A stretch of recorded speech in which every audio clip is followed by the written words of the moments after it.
Comme la salle est déjà un peu remplie, on commence. Donc je vous présente Elisa Nectou et Jean Monnier qui vont vous parler de la téléphonie d'entreprise. Pour entendre, il faut mettre le casque. Chanel 1, ça se choisit à droite et le bouton à gauche, c'est le volume et on entend très bien avec le casque. Voilà. Bonjour à tous, donc est-ce que vous m'entendez correctement? Oui, nickel, ok.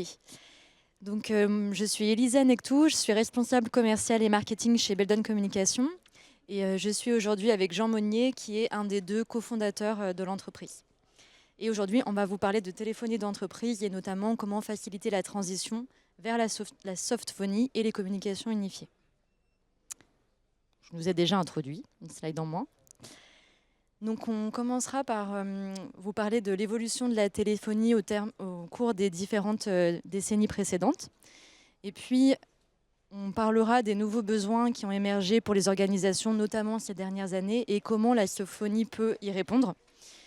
Ensuite, on verra, une fois qu'on est convaincu que la softphonie peut être une bonne réponse aux enjeux des DSI, et bien finalement, comment amorcer la transition et quels peuvent être les défis que rencontrent les DSI dans cette transition. Et enfin, on vous montrera un exemple concret d'étape de déploiement qu'on peut proposer à des organisations qui souhaiteraient moderniser leur téléphonie d'entreprise. Donc, je vais passer la parole à Jean qui va donc vous faire un petit historique sur l'évolution de la téléphonie. Voilà, donc bonjour à tous. Alors, Elisa m'a demandé de venir vous présenter l'histoire de la téléphonie. Alors, je me suis demandé pourquoi elle ne le faisait pas elle-même. Puis, j'ai vu ma barbe blanche et je me suis dit, d'accord, ça y est, je sais pourquoi. Mais bon, je ne suis pas si vieux que ça, mais quand même, la téléphonie, ça commence, on va dire, j'allais dire au siècle dernier, mais non, c'est encore avant.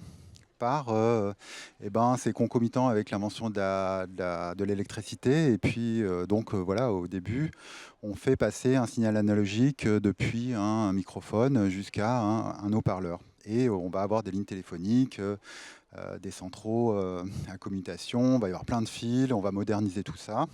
Mais le début, c'est vraiment ça, hein.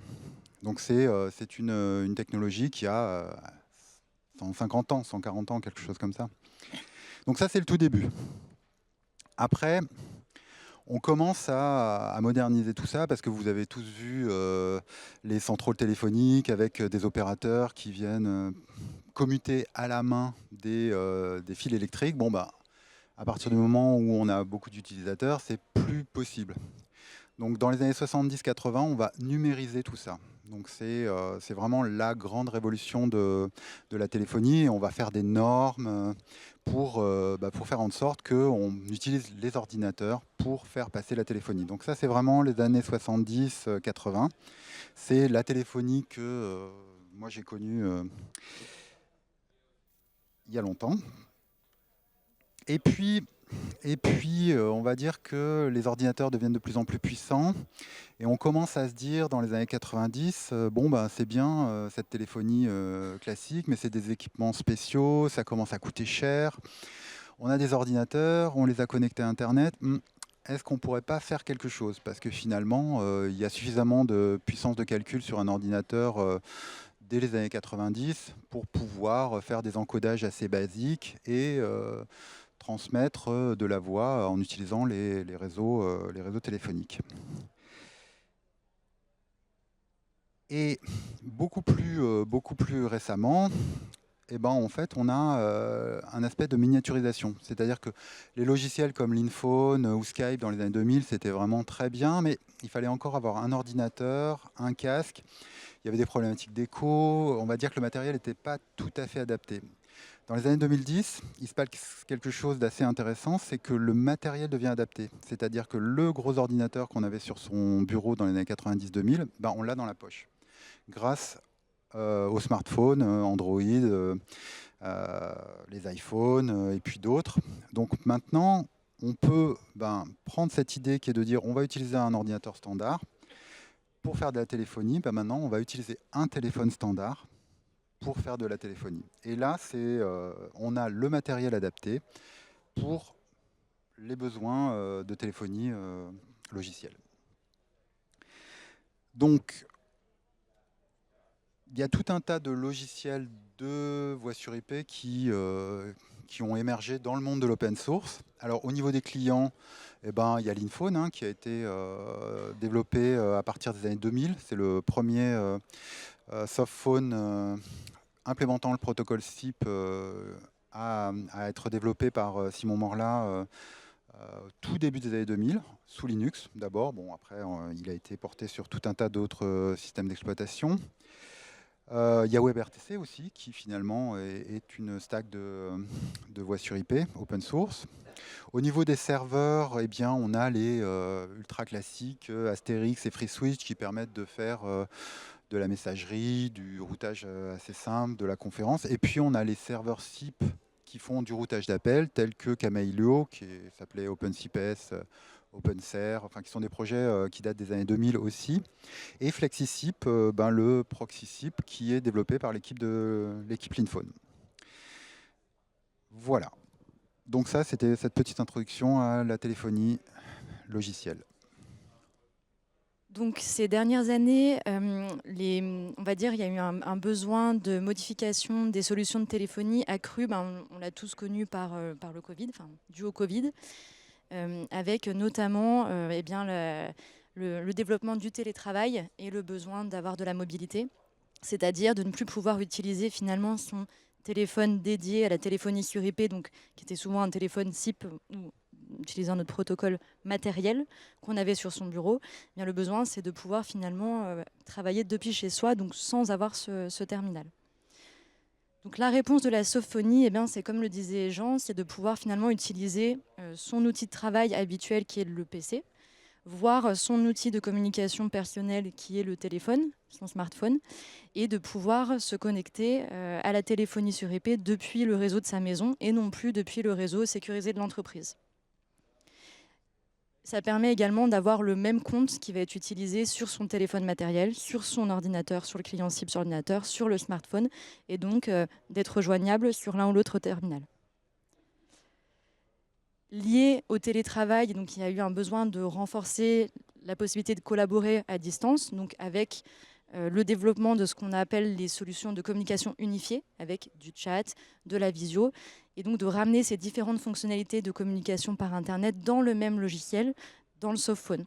Nous, on utilise dans l'Inphone un protocole standardisé, donc qui est le protocole SIP, et donc SIP est tout à fait adapté pour faire des appels audio, mais aussi de la vidéo et du chat.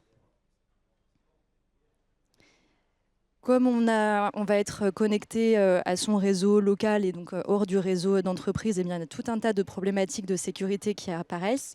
Et dans le contexte actuel de guerre qu'on connaît et de volonté de s'affranchir des solutions américaines des GAFAM, il y a un vrai besoin de faire émerger des solutions de communication sécurisées. Donc il y a tout un tas de logiciels de softphone qui intègrent des protocoles de chiffrement pour chiffrer la voix, la vidéo et le chat.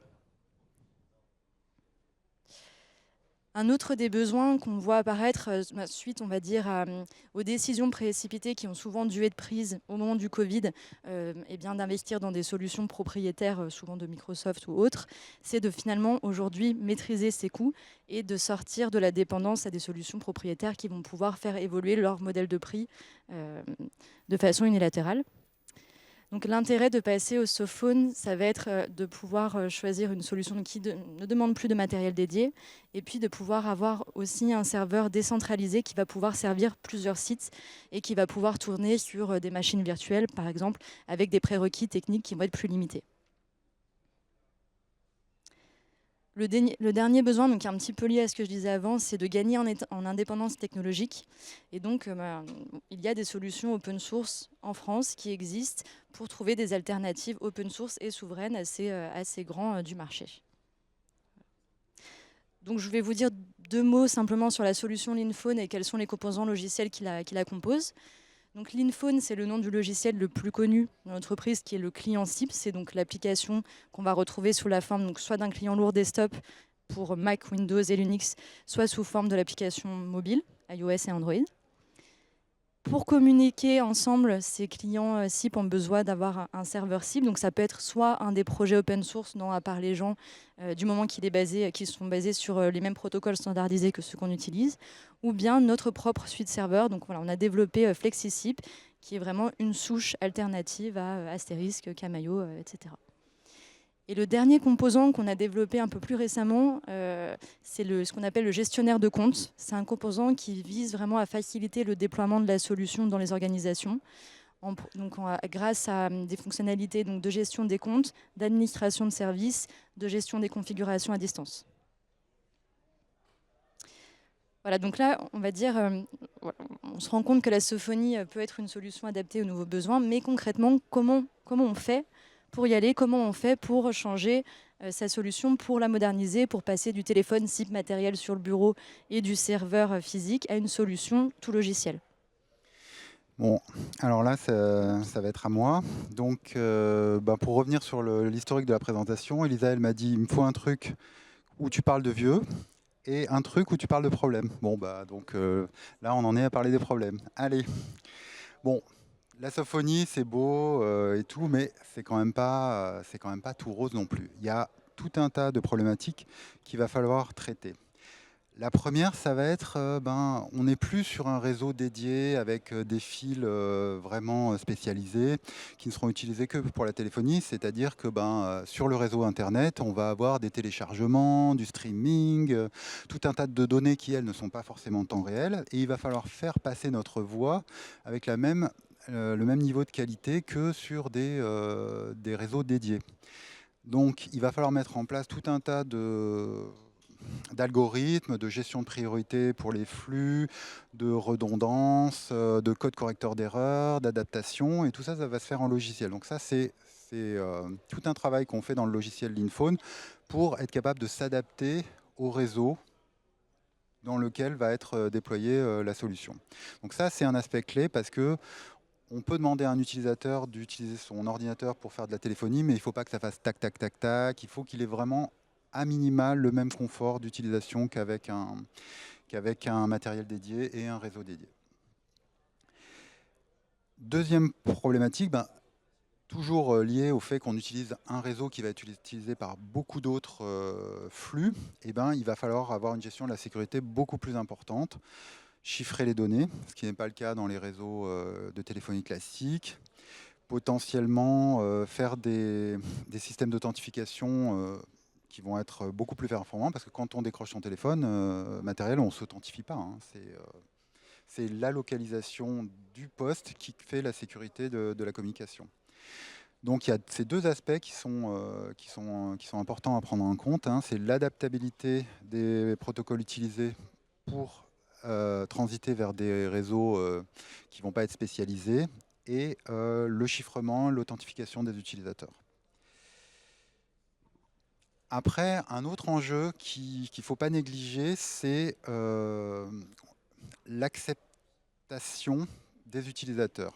Parce que si moi j'ai l'habitude d'avoir mon bureau avec mon téléphone sur mon bureau, si on m'enlève mon téléphone, on m'enlève quelque chose.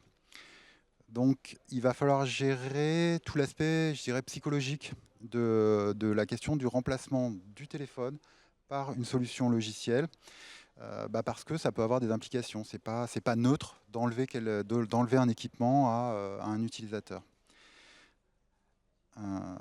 Et enfin, un autre problème qui est assez important, c'est comment on va déployer tout ça. Parce que si je suis dans une organisation où il y a 50, 100, 1000 utilisateurs, je ne vais pas pouvoir amener un technicien à l'ordinateur de chaque personne, lui rentrer son mot de passe, lui expliquer comment ça marche. Il va falloir qu'il y ait une procédure, on va dire, de déploiement qui va être simple et d'authentification qui soit facile.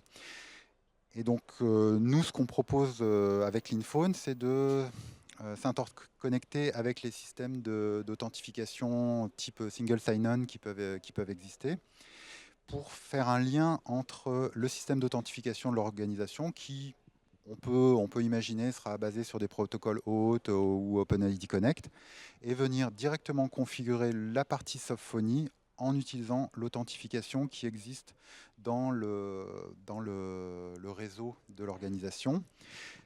Ça va être le cas de l'authentification. Et puis, pour les carnets d'adresses, utiliser des protocoles comme LDAP pour qu'on puisse s'interconnecter facilement. Et enfin, eh bien, si on a beaucoup d'utilisateurs, eh ben, il va falloir vraiment que cette partie configuration soit simplifiée et aussi avoir des possibilités de haute disponibilité et de passage à l'échelle des logiciels, en particulier serveurs. Et ça, c'est des solutions qui existent avec les suites de logiciels serveurs de l'Inphone. Donc, je vais vous parler un peu plus concrètement d'étapes de déploiement qu'on peut imaginer ou en tout cas qu'on voit chez nos clients. Le plus simple, c'est de remplacer ou compléter le téléphone SIP matériel par un softphone sur PC, enfin l'Inphone PC. Donc je dis remplacer ou compléter parce que toujours dans cette idée de favoriser la transition, le mieux c'est de ne pas directement enlever le téléphone matériel, de permettre d'avoir un relais d'appel. Donc c'est ce qu'on propose du téléphone matériel sur le softphone pour que finalement l'adhésion se fasse progressivement et à la fin que la personne soit OK pour enlever le téléphone. Ou pas d'ailleurs. Donc dans ce cas-là, donc bien sûr, il y a la partie cliente, le logiciel d'Inphone pour PC, Mac ou Windows ou Linux.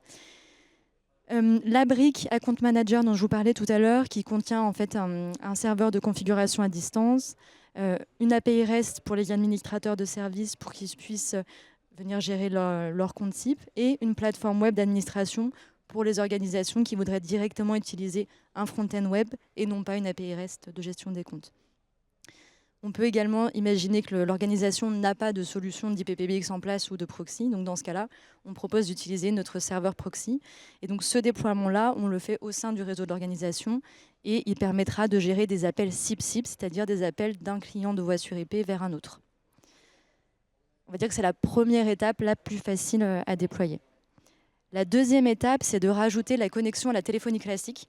Donc soit directement avec nos logiciels, donc on a un composant qui s'appelle le Back-to-Back User Agent qui vient permettre de connecter un réseau basé sur du FlexiSIP avec une passerelle de téléphonie classique, donc PSTN. Ou alors on peut utiliser aussi le PBX décentralisé déjà utilisé par l'organisation. Donc là, ça permet de rajouter la possibilité d'appeler depuis son compte SIP vers un numéro classique et vice-versa, d'être appelé par un numéro externe sur son compte SIP. Donc c'est ce qui va servir par exemple au centre d'appel ou quand on fait de la relation avec tout type de clients. Une autre étape, ça peut être de rajouter ce qu'on appelle les communications unifiées dans notre domaine, donc les communications de groupe notamment, chat et conférences, appels de groupe audio et vidéo. Donc on a un serveur qui s'appelle le serveur de conférence, qui est en fait le même logiciel qui va gérer les sessions de discussion de chat ou les sessions de discussion en appel à plusieurs. Une dernière étape, c'est de rajouter l'application mobile. Donc une particularité des logiciels de voix sur IP sur smartphone, c'est de devoir envoyer des requêtes de push notification au service de push notification d'Apple et de Google. Donc nous, c'est un service qu'on propose pour nos clients. Et donc ça permet de réveiller l'application pour acheminer l'appel entrant ou le message entrant, même lorsque l'application n'est pas active au premier plan. Et donc, quand on a ça, on a une vraie solution de sophonie et de communication unifiée, complète, basée sur nos logiciels. Voilà, donc on vous a présenté un petit peu notre vision de la sophonie, comment on pouvait l'utiliser pour à la fois compléter et remplacer la téléphonie existante, mais aussi pour lui amener de nouvelles fonctionnalités. Donc c'est des choses qu'on peut faire en open source, en utilisant l'Inphone, FlexiSIP, et c'est des projets qui peuvent être intéressants de réaliser et pour lesquels on donne de l'accompagnement, parce que tout ça, c'est pas si simple, ça demande des compétences particulières, ce sont des protocoles particuliers, il y a des contraintes. Et nous, je dirais qu'on travaille comme éditeur du logiciel l'Inphone pour offrir un logiciel à la communauté qui soit le plus complet possible. Mais on est aussi capable d'accompagner des organisations pour réaliser la transition vers la sophonie. Voilà, donc on vous remercie. Et donc, si vous avez... Ah oui, alors pardon, il y a quelques liens vers les documentations, donc vous pourrez retrouver dans le replay ou sur notre site qui est tout fraîchement sorti dans sa nouvelle version hier. Donc des liens pour pouvoir télécharger le code source, des liens vers la documentation publique, donc vers notre GitLab pour retrouver le code source, etc. Donc sur notre site, on a un onglet téléchargement et un onglet documentation. Vous pouvez retrouver toutes ces informations publiques. Est-ce qu'on a le temps de prendre quelques questions? Une question?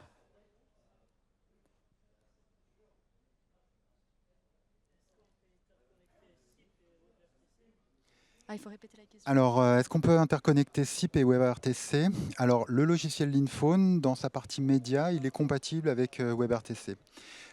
Au niveau de la passerelle vers SIP pour la signalisation, c'est un développement qui est en train d'être réalisé par l'équipe Linphone. Et c'est quelque chose qui pourrait être disponible à l'horizon 2025.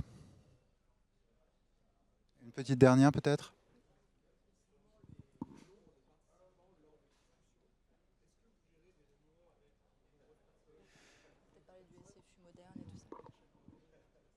Alors aujourd'hui, quelles sont les limitations du serveur de conférence, grosso modo? Alors aujourd'hui, notre cible, c'est une cinquantaine de participants par conférence. Voilà. C'est pas une limite max dans le sens où on utilise des technologies qui ne décodent pas les flux audio et vidéo pour avoir des performances importantes, mais c'est la limite qu'on s'est fixée aujourd'hui par test. Merci à tous. Merci.